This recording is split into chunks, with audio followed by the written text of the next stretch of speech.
I'm talking to nobody. There we go. All right, so audio should be back on that. I'll follow up and let you know. Should be back on that. And it should have never left on this. All right, so you guys, you might have been hearing me in and out. So Chris had a family emergency. He didn't get fired. He showed up. He showed up to work. He told us what was happening, and we made a group decision that he needed to be elsewhere. So that's what's happening. That's why we're doing a special show. It's gonna be shorter. We're gonna try and get some interesting stuff in. We will see how it goes. Maybe this is an experiment for a different show. Maybe, yeah. The possibilities are endless. If you want to hang out with me like once a week talking. I want to hang out with you all the time. Oh my god. The fuzz. All right, welcome to America's Mind. We are America's best podcast. I'm trying to figure out what our thing is. Oh, there we go. Shoot. Our audio kicked in. Yes. I had it up and I was noticing that it wasn't showing. Oh yeah, I hear it clearly now. Cool. Yeah, I'm trying to come up with our slogan. You know how podcasts are. Welcome to such and such. Such and such. I think America's best podcast is the thing. I know our topic. We were going to talk about Joe Rogan. That's what when Chris was coming. Yes. That's what we were going to do. We're not going to do that. We're going to try and save that for a day this week. Have Chris back when he's in a better mindset. Mm-hmm. And I'm not saying he was in a bad mindset. I think Chris was ready to go. I think we all just said there's something else important going on. Right. Yeah. So. Right. And I think that leaves opportunity, too, for things to kind of settle after the whole Joe Rogan scenario. So, sometimes... Are you trying to bring in the topic? Well, I'm just saying, it's good that you guys are kind of letting it set for a minute and you just get back to it. Outlooks may change during that time. You never know. Nah, my outlook is going to be the same. Oh, okay. On whatever day we show up on here. All right. It's gonna, but so me and Chris had topics to go over. Me and you don't. Yeah, we don't. You want to pick one? We really just shooting the shit right now. Nothing to talk about. We can talk about whatever. Who? No, we're not talking about that. Nah.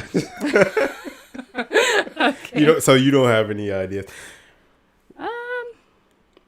Okay, I got one. We went to Chicago last week. We did, yes. For my aunt passed. If you guys didn't see last week's show or the clip that we released afterwards, we were in Chicago for a funeral, but we were there for a few days. We, had an experience. So, do you want to tell your side of this experience? Sure. All right, let's go. I want to hear it too. Well, because I don't think we've sat down and talked about the whole trip as a bundle. Yeah, snippets here and there, right? Yeah. Well, we already knew it was my first time experiencing snow. Right. So we started from the beginning. That's what we were prepping for. Yeah. Okay. So we should go back to packing for the trip initially. I mean, you don't. I think I talked about that, so you don't have to. So we get to Chicago and it's cold in the mug. What were your thoughts on that revelation? Although I think we did pack well, I still wasn't prepared for that amount of cold. I had no idea. Yeah. Yeah, I had no idea what to expect. So thankfully the extra scarves and the gloves and all that came in handy. So yeah, but I was trying to tell you for weeks leading up. Once I started to see how cold it would be, I was like, listen, you about to go through you're about to go through the Kraken. It's gonna be bad. Yeah, and it was. It was bad. And I think I did mention even during the trip, I could see why people say the term of, they moved to California just for the weather. So that term made a whole lot more sense after being in Chicago cold. Oh, why people pay so much money to be here? Just based off of weather, or Because they we're won't technically leave. in winter Yeah. right now. What is it, like 60 degrees? Yes, at and for those 8 of you that o'clock at don't know, night? we are in Southern California. Mm-hmm. So, yeah. And the weather's lovely. The expenses are horrible. Never move here. Oh, PW Hustle, that's my guy. You know PW Hustle, A-Track. He wanted to bust into the room real fast. Hold on, let me clear this one.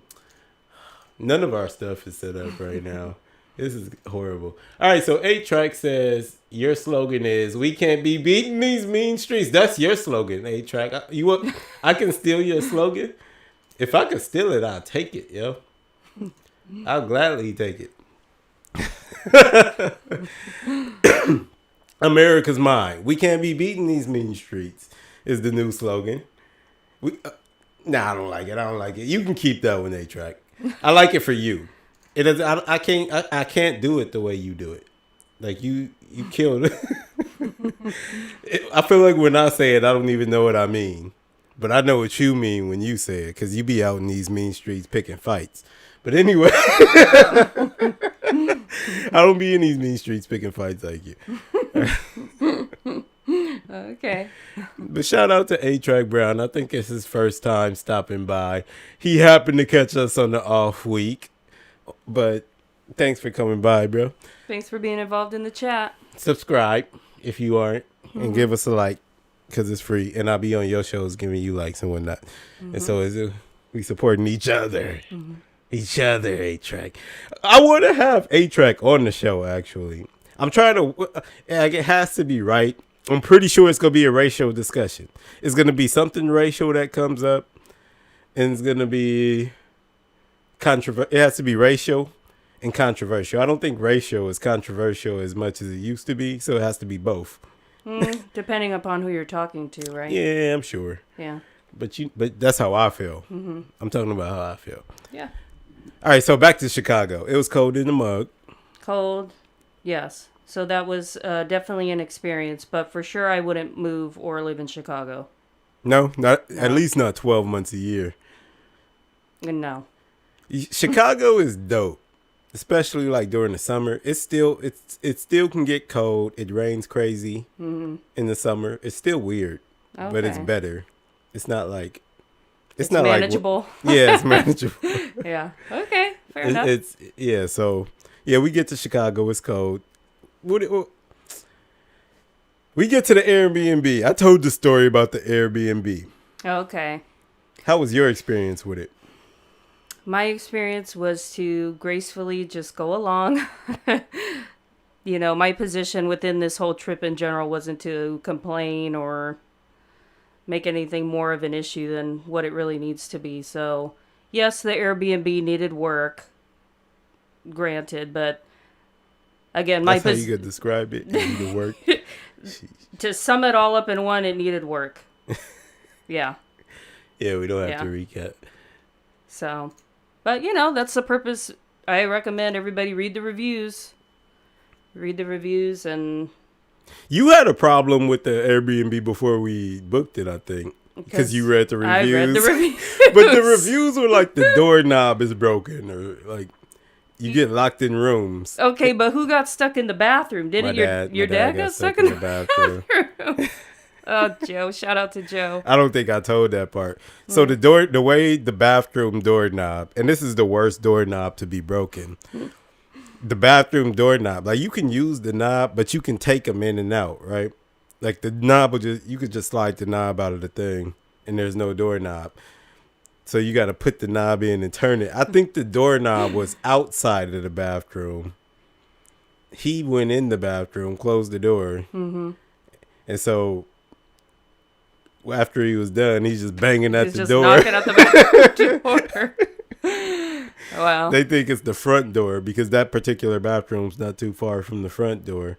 They thought it was that door. Oh, they thought somebody had arrived. Yeah. Huh? Okay.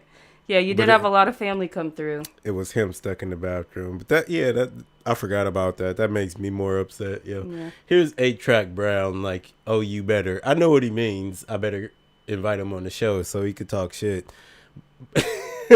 Oh, he's all ready to ready to go, huh? He said it doesn't have to be racial. All right, so maybe we'll talk about something that's not controversial. A-Track is a talker. He's a personality. If we bring him on the show, he's gonna like show us out. So it's gonna be at the thing where I know I have some things to say because he's gonna do most of the talking. That's how he is. He's a loud. What's that word? A loud, opinionated person. We'll just go that way. Okay. Exciting for the show. All right, so no more shouts out to A-Track. Later, A-Track. All right, so anything else on the trip?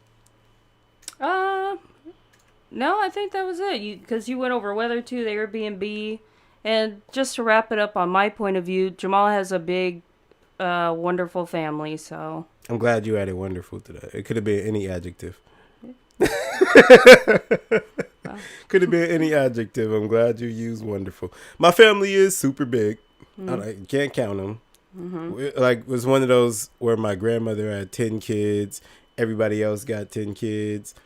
It's a million cousins, a million grandchildren, a million great-grandchildren. Right? Right. Yeah. So this was one of my grandmother's kids whose funeral we visited. And so that's basically the top of the food chain at the moment. And it all spreads down from there.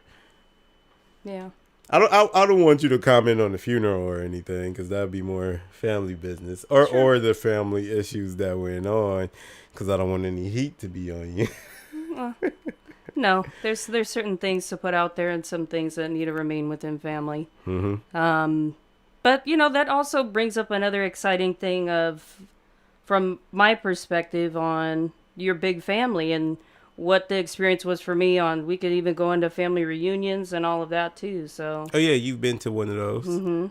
So that was also a learning experience as well with your family and just culturally as well. What'd you think about us hanging out? Like when all of my family was at the Airbnb, we were playing games, being rowdy. Rowdy? We rowdy? We were being rowdy. Yeah, we were being rowdy and we had some good time. It's another stamp in the book for a good time for sure. Yeah, that's fun. Yeah, I guess you can't really say too much about that either. Because I'm thinking, like, what could we talk about that? Not too much. We'll just smile and nod. We'll leave it in the room. Yeah. It was a good time. That's right. All right, so anything else? All right, A-Track says, I want to talk about women not understanding men. We needed to. Oh, that is a definite. Oh, my God. That's definitely there. I know A-Track has some stuff about that because we're both students of Patrice O'Neal. Maybe I don't want to say that because that puts like a target on my head. Maybe I don't think people really know who he is, but we'll see if that happens. So let me ask you this, because Chris had mentioned he doesn't think about what percentage did he give? He said like about 12% of women understand men or don't understand men. And then you said about like 80% don't. Yeah. Well, I don't know. Okay, so what my number was based on is the divorce rate. So the divorce rate, maybe it's not 80, maybe it's 60, maybe it's 75. I don't know the number. I don't have it in front of me. But whatever the divorce rate is, especially the ones filed by women, I automatically put those in the category of don't understand men. Okay.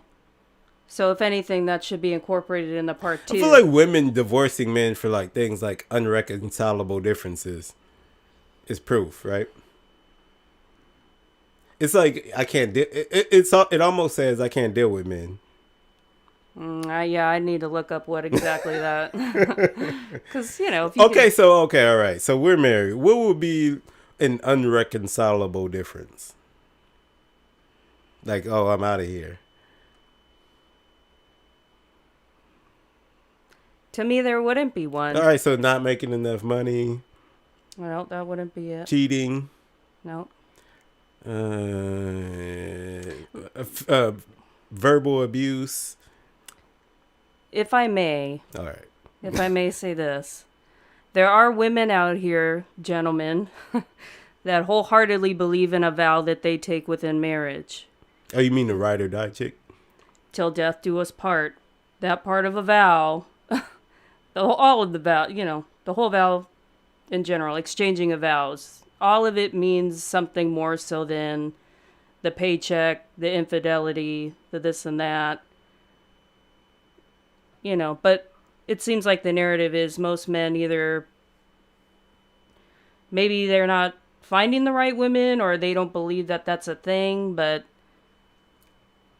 just that's my little 2 cents, that there are women out here that believe wholeheartedly the vow that they take within marriage. But if you want to say the numbers, I mean, I don't know. Yeah. And that's why I picked that percentage. Of course, like, I don't think, like, a woman should stay with a dude who's just, like, a serial cheater. And cheating is, like, subjective in a way, because what's cheating? Cheating is something that is a secret to one side of the party, right? And that could be anything. So I think if you're breaking the agreements that you and your partner set up, like obsessively or consecutively, then maybe I would see that as an irreconcilable difference. But not really. Like, it to me, really, it still doesn't hold the weight. I just understand. Like, women, I think, have gotten to the, I understand why you're leaving, but I really don't. You shouldn't have done that part. And so I think that's why or men have a hard time trying to gather if women understand men, because in their actions, it doesn't come across as if they do. I'm trying to be careful about how I word cheating. Because I feel like that's a whole different topic. I feel like it's a different thing to talk about in general. Well, the topic of cheating, definitely spirals out into a bigger web of, well, what if this, what if that? But you can present instances of cheating that I would be like, okay. So I think what my basic thing is, I agree with you that cheating is not necessarily a reason to leave. Financials aren't a reason to leave, and everything has a point, right? Everything has a level. I can say overall cheating is not a reason to leave, but then you can give me an example and I might be like, oh yeah, it was your sister and your mom in a threesome. I might be like, yeah. So yeah, everything has levels, but in general, I agree with everything you just said. Right. That's why I was rambling. Yeah. Well, yeah, and I think a big part of it too is the whole fairy tale narrative as well. Like, okay, let's just tell women what they want to hear. Versus, it seems like people more often than not, both men and women, let's get down to the nitty gritty of questions and answer truthfully. It seems like maybe that's. I like talking about this. When I asked you what would be the irreconcilable differences that will make you leave a marriage, you're pretty much like not much, right? It would have to be something extreme. We would have to be in the color purple or something. But I don't know what that means. We want, Mister. In the okay. Yeah. As if you were, well, I don't know what role you want to play in that movie. I don't know. I'm not playing Harpo.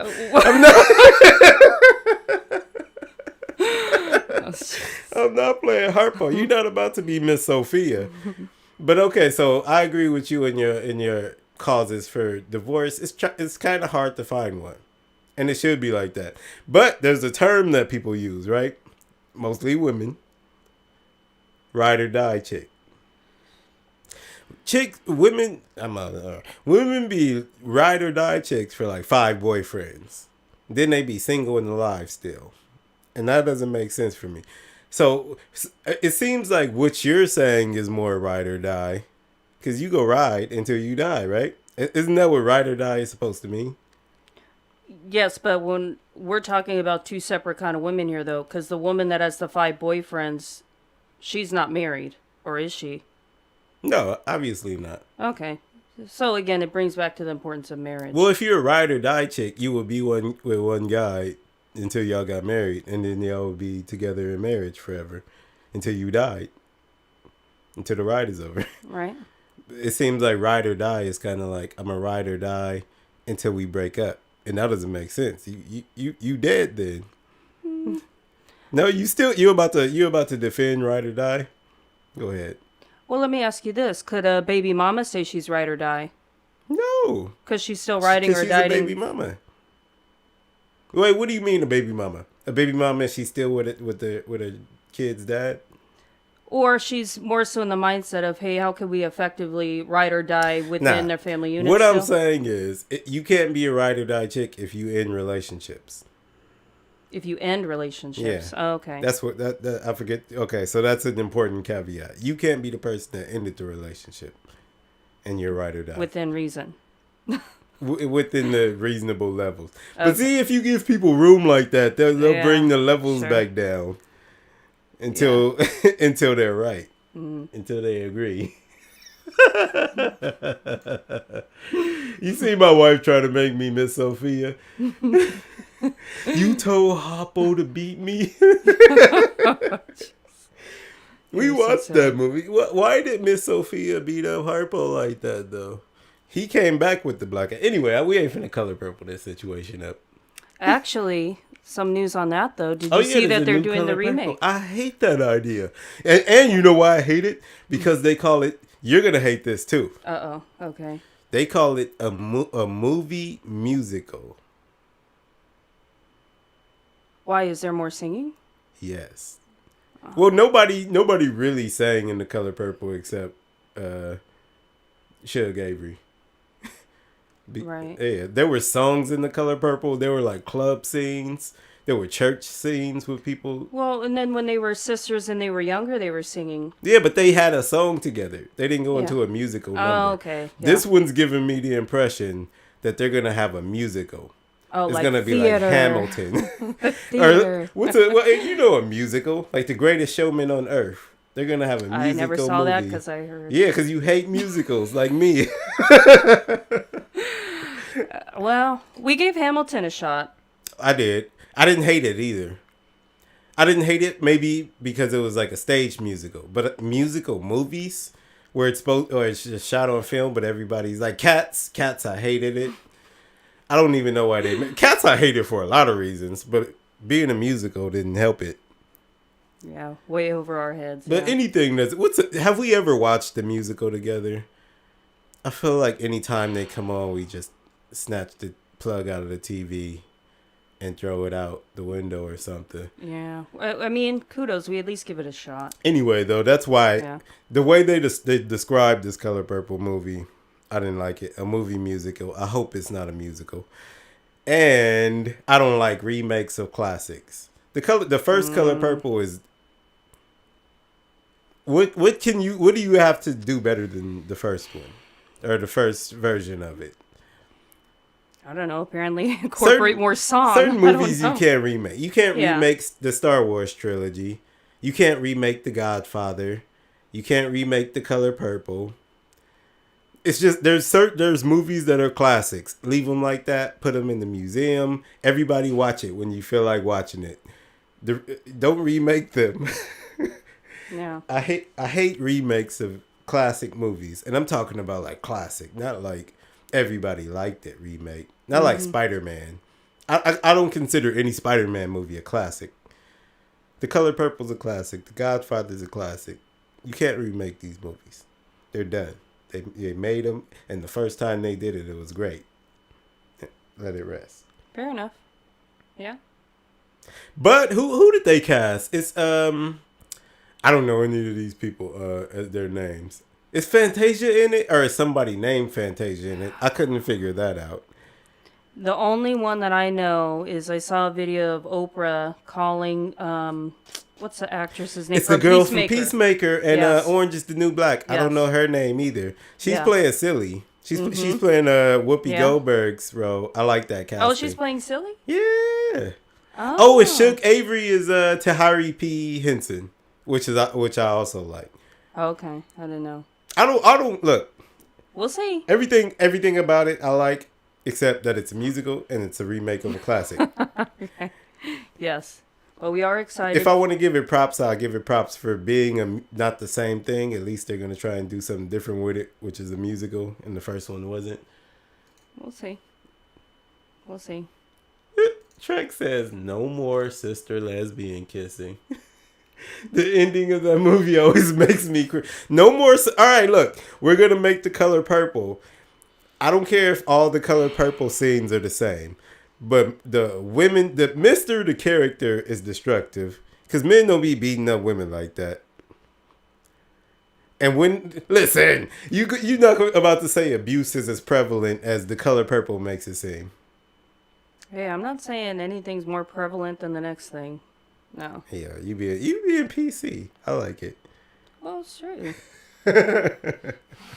I think that movie did. Even though I love this movie, I think it did a lot a lot of damage to men's image. But whatever. So you blame Steven Spielberg for that then? Maybe.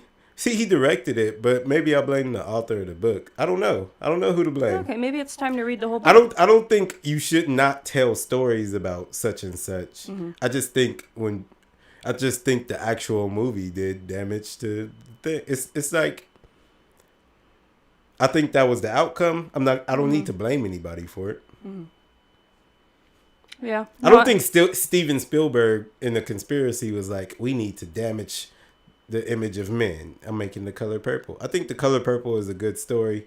It happens to deal with abusive husbands in old-timey South. And people have carried that with them for a couple generations because of that movie. But that doesn't mean I don't like the movie.